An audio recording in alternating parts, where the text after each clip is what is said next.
Sejam todos muito bem-vindos ao podcast Talk com Gabi. Eu sou a Gabriela Silveira, biomédica esteta, proprietária da clínica Slim Santé e também professora.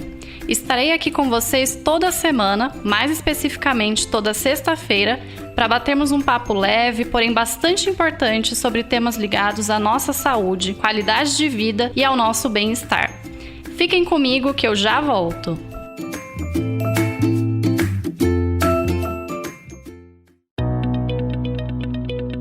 Esse episódio de Talk com Gabi tem o apoio do grupo Doutora Gabriela Silveira, onde você, profissional da saúde, encontra cursos voltados para a área da estética injetável, sempre ministrados por profissionais especializados e amplamente preparados para colocar você em contato com o que há de melhor e mais avançado no setor. Para saber mais, acesse no Instagram, @grupo Doutora Gabriela Silveira.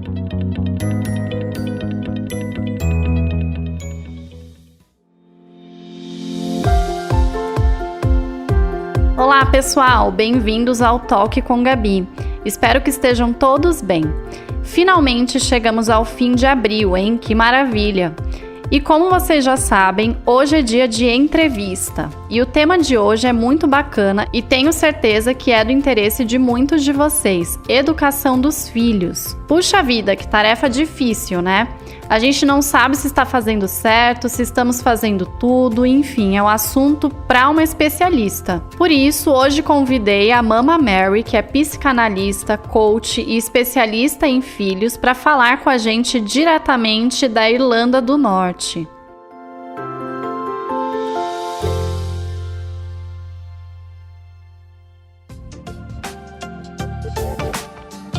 E aí, Mary, tudo bem? Tudo bem, Gabi, tô aqui nesse friozinho, mas muito aquecida por nossa conversa agora, né? Estamos aqui nesse calorzinho humano. Obrigada pelo convite. Imagina, obrigada você por ter aceitado.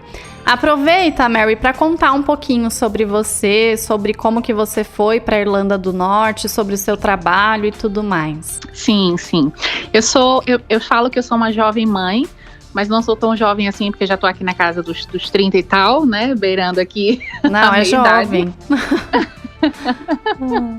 E logo quando me casei, mais ou menos uns 8, 9 anos. Eu falo que eu tô assim na meia idade, porque eu vou falando as coisas, mas eu esqueço metade das coisas no caminho. Eu tenho que perguntar para as minhas filhas assim: filha, qual é a sua idade? Olha para mim, levanta a mãozinha. Elas já sabem, levam também na boa, né? Mas eu sou casada com meu esposo desde 2013 e ele sempre foi jogador de futebol desde os 12 anos. Então, quando eu entrei na vida dele, eu já sabia que eu precisaria que assumir a postura, o papel de esposa de atleta, né? Então, eu precisava entender como que eu ia me posicionar profissionalmente, porque esse sempre foi um valor muito forte para mim, ao ponto que eu pudesse acompanhar ele também, né? Então, dessas nossas idas e vindas, viagens, times e clubes, eu estava grávida logo no começo do casamento, minha primeira filha nasceu, e foi aí onde eu me vi na necessidade de entender um pouco mais sobre o universo das crianças, né? Mas aí a gente vai falando aqui ao longo do caminho. Sim. Então a nossa vinda para cá, para a Irlanda do Norte, ela partiu de um convite que meu esposo já tinha há mais ou menos uns 2 anos antes, desde 2018, que ele tinha vindo para jogar aqui. E viemos estudar aqui o território para ver, né? A mamãe leoa veio estudar o território para ver se dava para trazer os filhotinhos. E daí a gente, logo no comecinho da pandemia, decidimos que seria talvez ali um momento propício para a gente fazer essa mudança assim tão radical, mas tão benéfica também para o avanço aqui da nossa família. E aqui estamos. Mais ou menos. Bom. E hoje você leva o seu trabalho totalmente de forma online, né, Mary? Isso, perfeito, completamente digital. Eu sou, como você falou, psicanalista, coach, especialista em filhos. Eu tenho um programa para as escolas também. E isso aqui a gente faz tudo de maneira digital, tudo remoto, né? Logo no início da pandemia, na realidade, eu sou do mundo digital desde que as minhas filhas nasceram, né? Então, eu tinha ali os encontros presenciais que eram esporádicos com alguns clientes, aqueles clientes assim que são mais antigos, mais tradicionais, né? Daí eles preferiam ali o atendimento presencial no olho a olho, mas os mais jovens, quando eu marcava assim sempre os atendimentos online, nunca tinham assim nada contra, né? Então, desde que eu sou mãe que eu trabalho remotamente. Mas na pandemia eu tive assim, uma necessidade de adiantar muito mais o meu trabalho, né? E aí foi onde eu passei todos os atendimentos mesmo para online, todos as consultorias, os cursos, joguei tudo no digital para ter mais liberdade, mais facilidade mesmo. E me conta um pouquinho, Mary, como que você entrou nesse mundo da educação? Por quê? Por que você sentiu essa necessidade? Como que você entrou de cabeça nesse mundo? Então, acho que talvez aqui é a primeira vez que eu vou falar desse início, pegando aqui a pontinha dos meus 18 anos, que eu acho que eu nunca tinha falado antes. Eu sempre falo de quando eu me tornei mãe pra frente. Uhum. Mas com 18 anos, eu tive ali o primeiro sabor da educação, que fui professora de inglês. A escola onde eu estudava estava precisando de uma professora de inglês, eu já era formada ali pelo cursinho, né? Uhum. E eu falei assim, olha, será que dá para me aproveitar enquanto vocês não encontram uma professora adequada, né? E daí eu assumi as turmas quase todas da escola. E eu falei assim, gente, não é que eu levo jeito pra coisa? Mesmo que eu não gostasse ali da burocracia, né? De ser uma professora de sala de aula, mas eu percebi que eu tinha muito jeito, né? Uhum. O pessoal me ouvia, as crianças me ouviam. Eu falei, olha, legal. Mas daí quando eu me tornei mãe... a minha filha, Flo, ela tem hoje 7 aninhos. Uhum. E ela nasceu assim, muito, muito maravilhosa, gente, sabe? Muito incrível. Ela dormia 12 horas. Ai, a minha também. Eu tenho uma de 3 aninhos que é assim. Menina, é um negócio fantástico, né? É maravilhoso. Inclusive, eu tô pensando no segundo, eu tenho medo de não ser assim. Eu não vou querer ele desapontar, não, mas vou contar a história da minha segunda. Então, já tô com medo já, mas vamos lá. E aí, quando ela completou 11 meses, ela começou a ter, assim, uns surtos de raiva. Ela pegava os brinquedos, jogava no chão, ela queria me morder, ela cuspia a papinha. Eu falei, gente, mas onde está minha filha? Onde está aquele serzinho de amor? Cadê essa criança? Pronto, e daí foi aí que eu percebi assim, opa, eu não tenho conhecimento para levar daqui para frente. Uhum. Eu não sei o que está acontecendo. E eu não quero culpar ela pelo comportamento que ela está tendo, né? Sim. Então eu tenho certeza que alguma coisa em mim é que eu preciso adquirir. Daí fui lá adquirir conhecimento. Sentei lá na livraria, fui procurar e percebi que não tinham muitas referências, muitos livros para que eu pudesse procurar o que eu estava precisando. Mas encontrei 2 livros que foram, assim, a base da minha vida como mãe. E aí foi quando eu descobri que cada criança tinha uma personalidade, cada criança tinha um gosto, que eles eram seres humanos de verdade, né? Porque até então eu costumo brincar hoje, quando eu vou dar os meus cursos, quando eu vou fazer as lives, né? Que eu falo assim que, olha, a gente não é um bichinho de pelúcia, igual o Ted, né? Mostra o Ted, não é um bichinho de pelúcia. As crianças, elas são realmente seres humanos. E daí foi que eu comecei a entender que, caramba, tá tudo fazendo sentido. Tudo que eu tô lendo, eu tô aplicando, tá dando certo. E aí, querida, foi quando nasceu a segunda. Quando nasceu a segunda, o buraco do umbigo foi mais embaixo. Ai. Porque ela tinha, assim, necessidades completamente diferentes de Flor, que é a minha primeira filha. E Pérola veio para o mundo para dizer assim, olha, tô aqui, cheguei. Então, 4 horas da manhã, Pérola se acordava gritando que eu achava que ela tinha voado do berço, pelo tanto do grito que ela dava. Essa é minha filha. Ai. Gente, mas era um negócio assim, sabe? Esgoelando, aí, né? Esgoelando, tipo, eu tô morrendo, me ajuda, me tira desse negócio. Exagerada. Exageradíssima. E aí eu pensei, opa, eu vou recorrer àqueles livros de novo. Daí peguei o livro, fui lá tratar da necessidade específica dela e funcionou mais uma vez. Pronto, quando funcionou de novo, eu falei assim, não, gente, o mundo precisa saber disso. Alguém precisa contar que isso funciona. Sim. E daí foi quando eu comecei assim, a arquitetar na minha mente ali os primeiros passos, os primeiros momentos de como eu poderia passar isso para o mundo, né? Ajudar, né? Ajudar as pessoas. Só que, primeiro de tudo, antes de eu querer me entregar para minha profissão, realmente, as pessoas, elas começavam a me perguntar, nossa, como é que você faz que essa criança é desse jeito? Nossa, como é que você faz? E aí foi onde nasceu aqui um estalo. Eu falei assim, gente, se está todo mundo perguntando, é porque eu realmente tenho aqui uma estrela que está brilhando. É uma missão de vida isso aqui. Com certeza. E aí nasceu a profissão dessa forma. Ai, que legal. E você tem 2 meninas, então, né? Quantos anos elas têm? Flor tem 7 e Pérola tem 5. Ah, tá. 5 aninhos. 2 aninhos de diferença. E me conta uma coisa, Mary, você tem 2 meninas, mas como você dá aula, ajuda muitas pessoas, né? Então eu tenho uma pergunta para você com relação a isso. Existe realmente diferença em educar meninos e educar meninas? E se sim, quais são as diferenças que você mais encontra nesses 2 casos? Hoje em dia a gente enfrenta aqui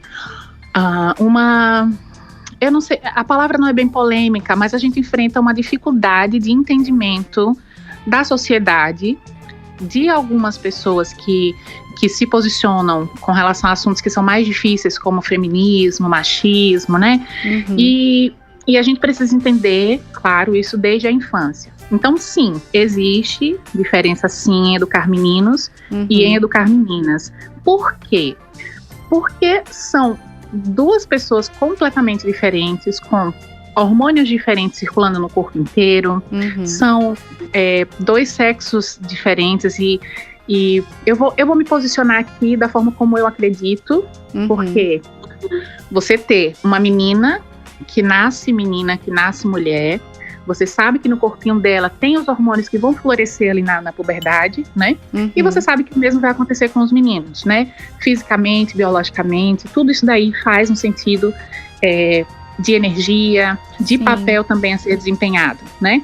Então, por exemplo, a menina, ela tem essa energia feminina que é mais meiga, que tem uma compaixão que é mais acentuada, esse traço feminino de que, não estou falando das preferências, né? Porque as pessoas confundem, o brinquedo que é do menino, da menina, não, são preferências, isso daí é até assim, supérfluo, né? Sim. O que a gente vai tratar mesmo aqui são das características comportamentais, que existe sim essa diferença, tanto feminina quanto masculina, né? Sim. Então, já o homem, ele precisa ali daquela atenção e de cuidados também, de amor, tanto quanto a menina, tanto quanto a mulher, né? Então, quando a gente entende que a gente precisa educar os nossos filhos de acordo com a energia que eles possuem, com os hormônios que eles têm, e a gente observa os papéis que eles precisam ocupar na vida deles, aí a gente consegue compreender que sim, eles precisam ser educados da maneira como eles são de verdade, né? Sim, eu concordo plenamente. E aproveitando isso também, pensando já em adolescentes, né? Eu fico me perguntando muito como que está sendo a educação agora na pandemia, né? Principalmente, não só das meninas, mas dos meninos também, enfim, a educação no geral.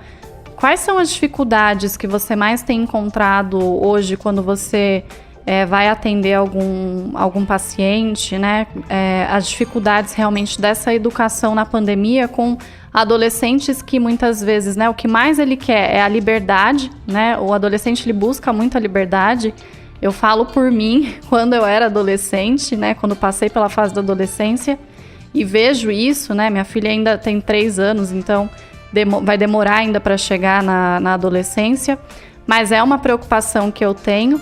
E é uma preocupação que eu tenho, inclusive, também com as pessoas que têm filhos adolescentes e o que fazer agora, né, na pandemia. Qual que é a maior dificuldade? De não poder se relacionar com outra pessoa, porque o adulto consegue muitas vezes entender, mas ainda assim a gente está passando por um período de muita ansiedade, de muitos problemas psicológicos. Então, como que fica o adolescente nisso? Sim, Gabi, quando você começou a pergunta, eu já dei aqui uma respirada fundo, porque... buscar aqui o resto das minhas energias, porque, gente, não está sendo fácil. O adolescente, ele não está tendo momentos bons agora na pandemia.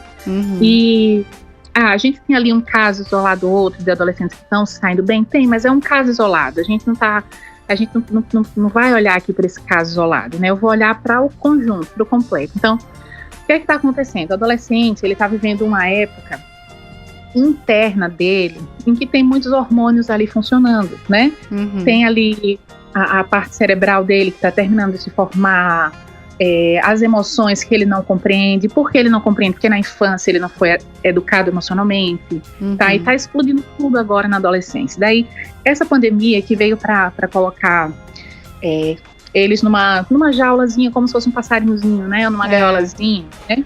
Ai, gente, tem piorado tudo, sabe? Porque tá realmente uma época difícil. E o que acontece?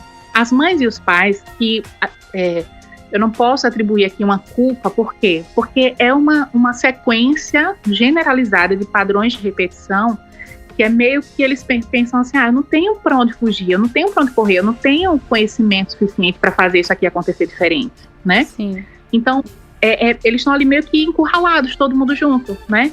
E aí, a educação emocional, ela vem para esse sentido, para o sentido de ser o resgate, né? Para ser o sentido de, gente, vamos aqui respirar um pouquinho nesse balão de oxigênio que eu posso transmitir para vocês, sabe? Mas realmente está sendo muito difícil, Gabi, para os adolescentes. Viu? E a gente, é o que você falou, a gente não teve isso na escola da vida, né? A gente não se prepara para educar.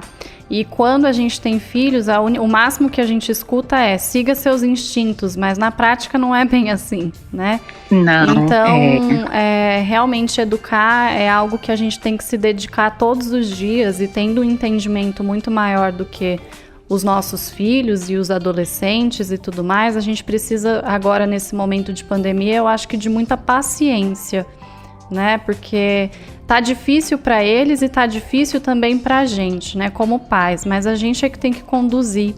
Então, realmente, a gente precisa ter muita paciência. E até aproveitando, eu queria te fazer uma pergunta. Se você fosse parar, né, para pensando nisso tudo que você estava comentando e no que a gente falou até agora, numa necessidade que seria essencial no ambiente familiar, o que você diria que não pode faltar? Se você fosse escolher uma coisa só, o que não pode faltar na criação de uma criança, desde o momento ali da fase que ela é bebê até ela se tornar um adulto, o que os pais não podem esquecer em nenhum momento? Tá, Gabi, eu vou ser rebelde nessa pergunta, porque você me pediu uma coisa. Eu vou falar primeiro uma coisa pra parecer boazinha. Mas eu vou falar aqui algumas outras coisas que é um ingrediente, na realidade é uma receita de bolo que não é igual para todo mundo, mas que precisam de alguns ingredientes. Mas se fosse só uma coisa, eu acho que eu escolheria que os filhos eles pudessem ser vistos como seres humanos, sabe? Desde bebezinho mesmo, de você olhar para aquele bebezinho e pensar assim, olha, saiu de mim um ser humano. Sim. E aí sempre colocar essa palavrinha na mente, que é um ser humano. Por quê? Porque quando a gente olha para os nossos filhos, entendendo que eles são seres humanos, o jogo muda, sabe? Muda o cenário. Porque, por exemplo, se eu penso que é um ser humano, eu não vou tirar alguma coisa, tomar alguma coisa da mão dela, daquele ser humano, sem explicar o motivo, sem pedir por favor, com licença, sem ser gentil, sem ser educado, sabe? Sim. Então, quando eu penso que é um ser humano, eu não vou enfiar na boquinha daquele ser humano qualquer coisa sem pedir a permissão daquele ser humano, sabe? Sim. Então, são pequenas coisas respeitar, que parecem... né? Exatamente.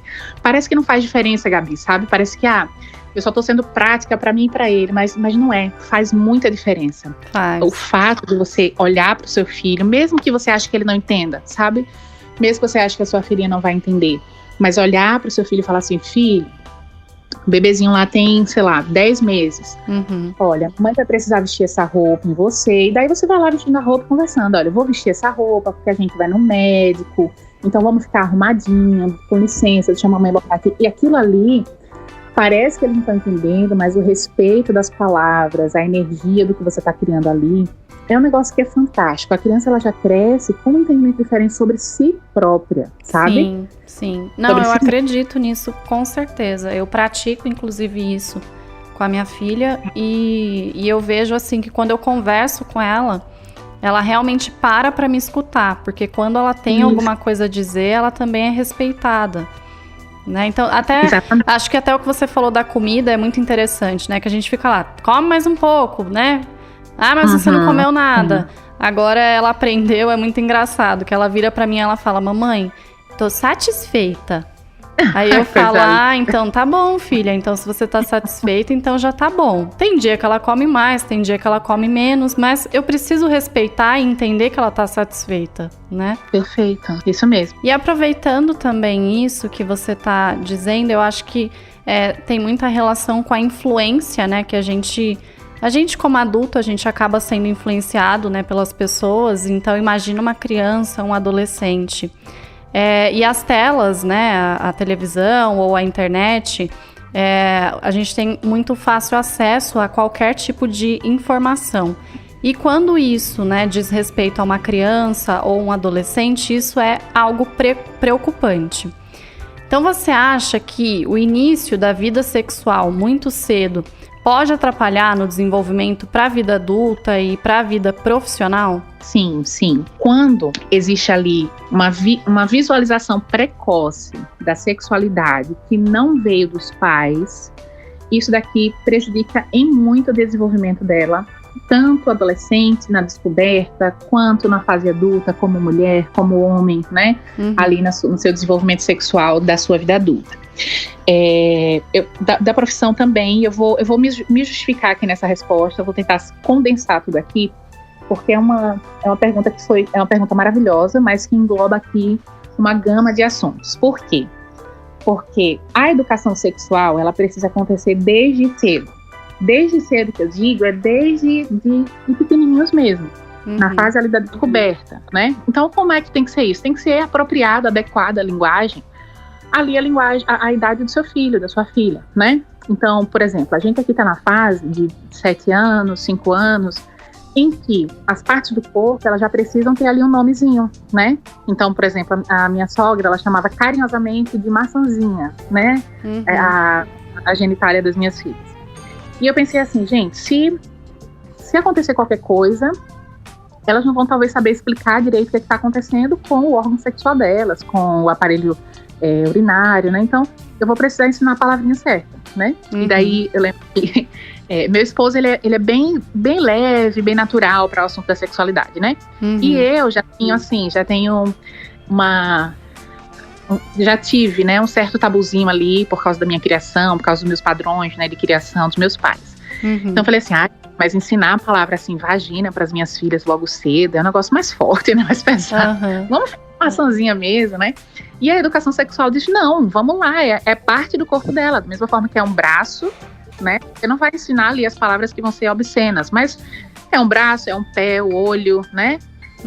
A minha mãe chamava de poupancinha, né? Minha avó de bumbumzinha. Então, essa educação sexual precisa ser feita na linguagem que o seu filho vai entender, apropriado para a idade dele. Sim. Por quê? Porque isso vai prevenir abusos e vai prevenir também a sexualização. O que é a sexualização? É aquele momento em que a criança, ela veste um shortinho curto, uma bota de cano alto, coloca um batom vermelho e daí um funk toque e a criança vai lá e desce na boquinha da garrafa e faz quadradinho, redondinho, faz triângulo, sobe e desce. E os adultos que estão ao redor estão dando risada, aplaudindo, mandando fazer. Só que acontece, ali, na mente da criança, ela não consegue entender se essa é uma postura que ela deve adequar, que ela deve trazer para a vida dela, que ela deve adotar, ou se é um personagem que ela está ali assumindo para aquela dança específica. Ela não consegue ainda fazer essa diferenciação, né? E todos os adultos ao redor dela aplaudindo, ela também não vai entender se quando um adulto chegar para perto dela, no sentido de abusar, se ela tem que se proteger ou continuar dançando. Ou continuar sendo ali aquele alvo da sexualização, né? Então, é realmente um momento, uma linha muito fina, muito tênue, porque é um momento em que a criança ela precisa entender, olha, eu tenho partes que são, aqui a gente fala que são diamantezinhos, né, na minha casa, olha, você tem diamantezinhos no seu corpo e deixa o seu corpo sagrado e não são todas as pessoas que podem tocarem. Que daí é um outro equívoco em que muitas mães, elas se pegam, né, quando fala assim, olha, ninguém pode tocar no seu corpo. E aí engloba, generaliza, e aí essa crença que fica ali instaurada na mente dela vai prejudicar ela na vida sexual dela adulta, em que ela acha, bom, meu marido ou minha mulher tá tocando no meu corpo, ela não podia, porque lá no passado minha mãe disse que não pode. É um pensamento que é inconsciente, certo? Isso daqui não vai pro consciente da pessoa. E como é que a gente sabe que não vai pro consciente? Porque acontecem dores nas relações sexuais, a mulher perde a libido, a mulher não consegue se entregar ali para o marido. O marido talvez ali vai ter alguns problemas que são da ejaculação precoce, ou então qualquer outro distúrbio ali no ato da sexualidade. E esses problemas a gente acha que não, mas são mais comuns do que a gente pensa. Não, sabe? são super. E tudo isso partindo de onde? Partindo dessa infância que teve aí uma educação sexual que não foi bem feita, né? Sim. E daí, a partir daqui, existem algumas coisas que a gente pode fazer para tornar esse ambiente aí mais favorável para os nossos filhos, né? Que é a gente não fazer o sexo no mesmo ambiente dos nossos filhos. A gente entender que lá na frente... Parece até óbvio, né, Mary? Mas não é tão óbvio assim, né? Tem muita gente que, vai ali mesmo. Ou tem gente, inclusive, que deixa os filhos no mesmo quarto, né? E aí os filhos crescem e eles acabam ficando ali, né? Isso, olha... Isso é complicado. Demais, Gabi. Eu tive há mais ou menos uns 2 anos atrás uma cliente que... ela veio me relatando algumas dificuldades, alguns problemas na vida dela já adulta, já de meia idade para cima, né? E que, do nada, no meio ali de um atendimento, de uma das ferramentas, ela me relatou que na adolescência ela tinha tido ali uma compulsão de estimular o próprio corpo, né? E ela acreditava que ela nunca ia conseguir se sentir realizada sexualmente, porque apenas ela sabia o toque certo, a movimentação correta, e ela não acreditava que um homem talvez pudesse fazer isso com ela. Bom, investigando tudo isso, daí voltando lá atrás, eu fui perguntar para ela qual foi a primeira vez que você conseguiu ter aí as primeiras sensações, né, no seu corpo. E ela falou, eu lembro que eu ouvi os meus pais namorarem no quarto, e aquele barulho me causava sensações. Nossa. E por causa daquele barulho, foi a primeira vez que eu tive vontade de ir lá e descobrir o que essa vontade está acontecendo aqui. E foi quando ela teve ali o primeiro contato com a masturbação. Então, perceba que é algo saudável o corpo manifestar, sim, mas não nessas condições. Por quê? A mente dela estava associada ali à movimentação dos pais, né, ao sentido do que os pais estão fazendo. Então, essa criança cresceu uma mulher com algumas disfunções sexuais, com dores na hora da relação, com dificuldades na criação com os filhos, e tudo isso aí por causa de um simples fator, entre aspas, que não é simples, né, mas que os pais talvez poderiam considerar simples, né? Sim. Mas eu não estava, mas estava no escuro, mas estava embaixo do lençol, não importa, que não seja no mesmo ambiente, porque o sexo ele tem cheiro, o sexo ele tem hormônio, o sexo ele tem movimentos que qualquer ser humano vai compreender esses sinais que o ambiente ele vai passar, né? Então, sim, isso é muito importante. E daí os traumas, né, que levam aí para a vida adulta são imensos, são imedíveis, né? Tá. Sim. E, Mary, muitas pessoas acham, né, que ter filhos é somente a gente ter o filho e pronto, mas a gente sabe que ter um filho envolve muita responsabilidade para educar, que foi um pouco do que a gente conversou no início. Me conta um pouco da sua experiência relacionada a isso, porque eu vejo que muitos pais têm filhos, se preocupam com o conforto do filho, trabalham, né, incansavelmente para gerar o maior conforto possível para esse filho e se esquecem muitas vezes de dar atenção, que também é muito necessária. Eu diria até que é uma das coisas mais importantes também, além do alimento, né? Então parece que as pessoas, elas se esqueceram, né, de como fazer esse trabalho de educar também o filho. Me explica um pouco sobre essa responsabilidade que foi se perdendo, eu acho que ao longo dos anos, ou que foi se modificando, né, ao longo dos anos. Isso, Gabi, você falou também no começo que o educar não é apenas seguir o instinto, e de fato, realmente, quando a gente pensa aqui na educação de um filho, eu defendo muito a bandeira de que nós mães, como eu falo diretamente para as mães, né, nós sim temos esse instinto feminino, esse instinto da maternidade em si. Porém, é um instinto que precisa ser estimulado. Por quê? Porque a gente pare a criança e no ato do parto, a gente já não escolhe como a gente quer parir, a gente já não escolhe mais qual é o formato da sala, a luz. A gente tem aqui, né, alguns pequenos locais e relatos de mães que conseguiram fazer isso daí da forma mais maravilhosa possível, mas eu já não fui assim, eu não sei se você também passou. Eu também não. Tudo que eu planejei, já no parto eu falei, epa, tá vindo aí uma situação que nunca aconteceu comigo, porque eu sempre fui de planejar e fazer tudo conforme planejado, e no parto já foi tudo ao contrário. Pois é, perfeito isso daí. E aí, minha filha, o que acontece? Eu também não fui diferente de você. No primeiro momento, eu fui a mãe de primeira viagem que não sabia o que estava acontecendo, sabia de nada, né? No segundo momento, eu tentei planejar ali um parto perfeito, natural, sentar naquela bola, esperar a dor chegar, parir na piscina. Ai, minha filha, tive um parto cesárea, assim, com muito... Eu também. Ai, gente, com muitas interferências. E daí, é o nosso primeiro momento em que a gente perde a nossa conexão com o nosso instinto. Porque o corpo, ele quer funcionar, mas alguém diz assim, epa, o seu corpo não funciona. Não vai dar certo. Não, você não vai conseguir. A ponto que essa violência foi tão forte comigo, que o meu segundo médico, para me convencer da cesárea, ele disse assim, minha filha, você já tem um corte, pra que você quer fazer outro? E daí eu lembro, olha, essa frase, eu consigo lembrar da fisionomia dele e da carinha de feliz da minha mãe. Não. A minha mãe, ela ficou tão feliz que o médico conseguiu me convencer, que o sorrisinho dela de satisfação não sai da minha mente hoje também. Então, a gente já vai perdendo essa sensibilidade, essa conexão com o nosso próprio feminino, com a nossa própria maternidade, desde esse momento aí. Então, o educar, ele acaba sendo um momento de completa desconexão entre a mãe e ela mesma, a mãe e o papel dela de mulher, e a mãe como mãe mesmo, com a conexão com o filho. Então, precisamos, Gabi, entender que para ser mãe, para ser pai, a gente precisa estudar, sim. Primeiro de tudo, a gente precisa estudar nós mesmas. Autoconhecer, a gente precisa se autoconhecer. Depois a gente tem que estudar sobre as prioridades do que a gente quer levar ali da educação para os nossos filhos. Entender quais são os valores que eu quero levar para aquela criança, quais são os valores que eu quero que ele tenha, que aquela criança tenha, né? E depois a gente precisa entender que uma educação precisa ser firme e gentil. Não adianta só pensar, qualquer coisa que aconteça com essa criança eu vou bater. Eu vou colocar no castigo. E vai criar como cria a batata, né? Planta a batata e a batata cresce. Não é assim. O ser firme e gentil não é você ser permissiva, não é você ser boba. Eu já escutei várias coisas aí muito difíceis e ruins de pais e mães, principalmente dos pais. Exatamente por causa daquela pergunta lá que você me fez no começo, né? Sobre a criação de menino e menina, né?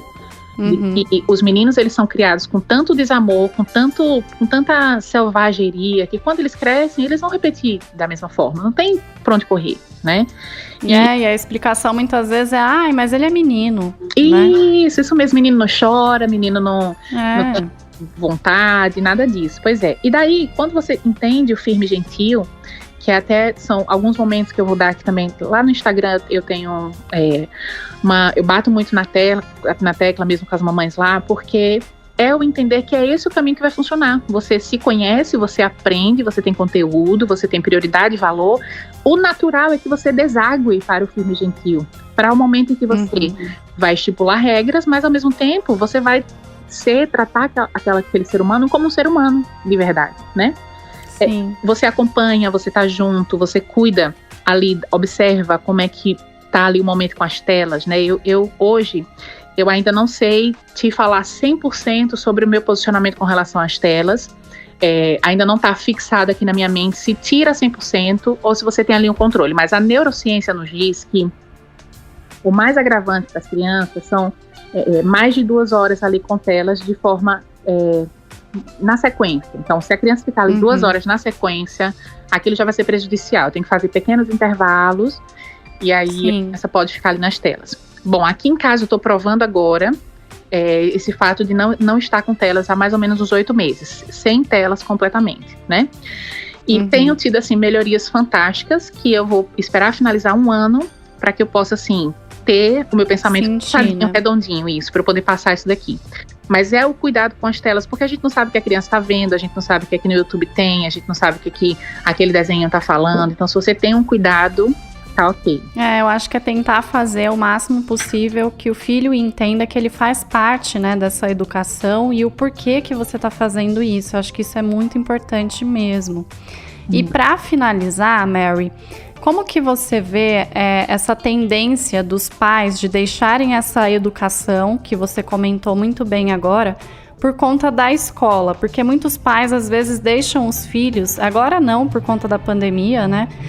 E talvez por isso a dificuldade até agora da educação, porque talvez agora os pais estejam realmente nessa necessidade de educar, mas muitos pais deixam os filhos na escola integral, que eu não estou dizendo que é algo que não é legal, até porque hoje em dia é muito comum que o pai trabalhe e que a mãe trabalhe, mas a gente precisa muitas vezes entender que a escola não vai ter a função de educar, ela vai ter um outro tipo de função que é essencial na vida, né, dos nossos filhos, mas não essa função de passar todos os valores, né?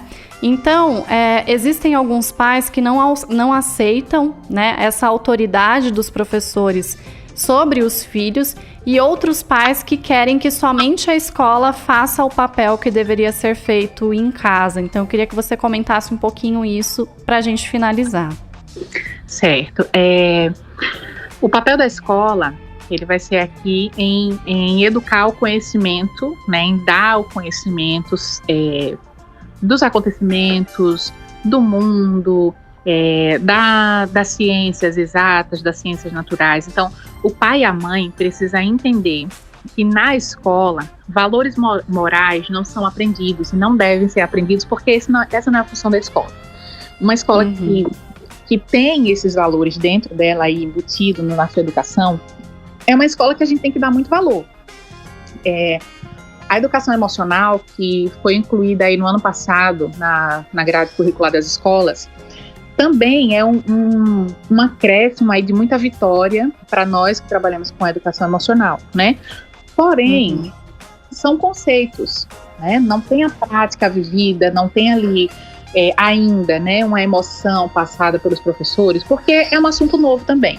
Então, o pai e a mãe precisam entender que na escola eles vão ter ali o apoio de um filho que vai motivar a inteligência, de um filho que vai motivar a arte do saber, de um filho que vai motivar ali a arte da curiosidade, da criatividade, mas que os papéis mais importantes a serem desempenhados de seres humanos, de vida, estão em casa. Meu recado que eu deixo é esse: procurem conhecimento, estudem e ajudem seus filhos a serem realmente o melhor que eles podem ser, a ampliar o potencial deles enquanto eles estão aqui, né, nessa terra, nessa vida com vocês. Ai, adorei, Mary. Eu também. Amei. Gostei muito, foi um bate-papo super interessante, acho que muito importante para todo mundo que tem filho e para quem pensa em ter filho. Então, se você, né, que está ouvindo, pensa em ter filho, saiba que você vai ter que começar a estudar um outro tipo de conteúdo, porque é importante para que você realmente tenha filhos que vão conseguir lá no futuro ouvir os pais, né? Isso também é muito importante, a gente estabelecer isso para que haja uma confiança no relacionamento, assim como a gente estabelece, inclusive, no relacionamento entre os pais, né? Então, esse relacionamento de confiança é muito importante. Bom, eu tenho certeza, Mary, que os nossos ouvintes, eles vão aproveitar demais todo o conteúdo que você colocou aqui. Te agradeço imensamente por ter aceitado o convite. Agradeço pela disponibilidade também em participar aqui do Talk com Gabi.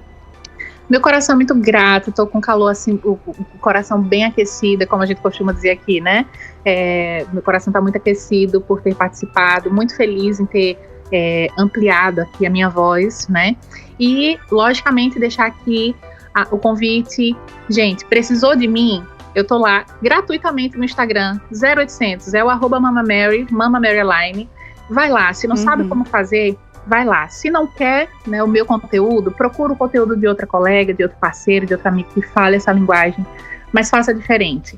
Vem aqui no Talk com a Gabi, escuta que esse conteúdo foi fantástico, acompanha ela também, e realmente vai ser maravilhoso para você, mas meu coração hoje está muito agradecido. Obrigada, viu, Gabi? Obrigada a você, Mary. Até mais. Até.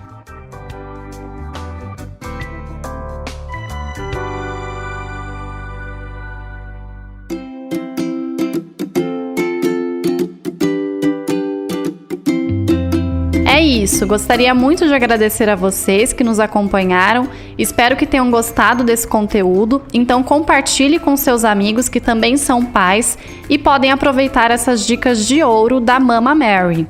Semana que vem estou de volta. Obrigado, pessoal! Ah, e me sigam no Instagram. Vamos nos falar por lá. É @doutora Gabriela Silveira. Beijos e até mais!